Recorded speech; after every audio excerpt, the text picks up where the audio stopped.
அன்னைக்கு போஸ் கையில அதை குடுக்கறது மாதிரி தான் உங்களோட வேலை. மத்த அம்புட்டி நாங்க ரெடி பண்ணிக்கிறப்ப. ஆமா, இப்ப என்னத்துக்கு இந்த விளம்பரம் எல்லாம்? அடுத்தவங்களுக்கு குடுக்குறாங்கன்னதும் அதை தடுக்க பாக்குறது. ஏன்டா உங்களுக்கு இப்படி புத்தி போகுதோ தெரியல. என்ன மதனி புத்தி கத்தின்லாம் பேசுறீங்க? அப்புறம் என்ன தாச்சி, மாமாவா பார்த்து என் பிள்ளைக்கு ஒரு நல்லது செய்யறேன்னு சொல்றப்போ நீங்க எதுக்கு அதை தடுக்க பாக்குறீங்க? கொஞ்ச நேரம் பேசாம இருக்கீங்களா? பாருண்ணே. ஏப்பா சொல்லாச்சு வீடு அங்கங்க கிராக் விட்ட மாதிரி இருக்கு பாரு. மராமத்து வேலையை சீக்கிரமா வந்து பாக்க சொல்லு. கிராக்கா? எங்க? ஓ, புரிஞ்சுக்கிட்டேன். கிராக் இங்க வந்துருச்சா?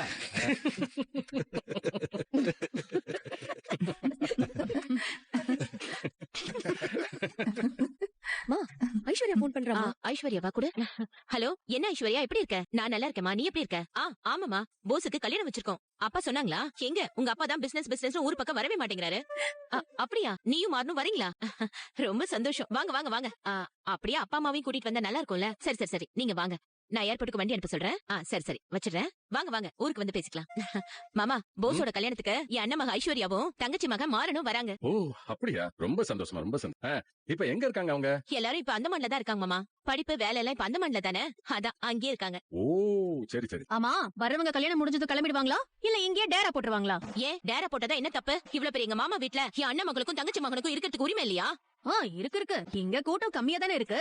இன்னும் 4-5 பேர் கூட சேர்த்து வர சொல்லுங்க. மதனி, அப்படி ஒரு 4 பேரை உட்கார சொல்லுவோம். இந்த இப்படி ஒரு 4 பேரை உட்கார சொல்லுவோம். அங்க ஒரு 4 பேரை உட்கார சொல்லுவோம். இன்னும் ஆள் இருந்தா செத்தாரு டைரக்டர்.